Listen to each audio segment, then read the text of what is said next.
Kailangan daw quality content ang i-upload natin bilang content creator.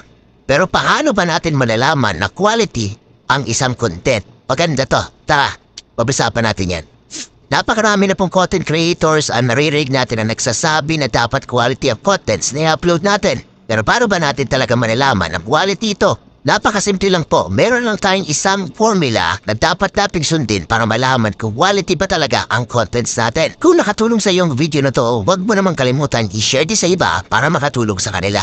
Masasabi natin na quality ang content ng isang content creator kapag nagsusolve ito ng mga problema ng kanyang audience. So kung ikaw na nanonood ng video na to, ang problema mo is all about content creation, monetizing your account, or kung ano pang klase ng content or niche na napili mo. Kung nasagot ng content na to ang problema mo, ibig sabihin quality na ito para sa'yo. Again, para maging quality ang contents mo, kailangan kilala mo muna kung sino ang kausap mo, anong mga problema niya at anong mga solusyon na pwede mong magawa para matulungan siya.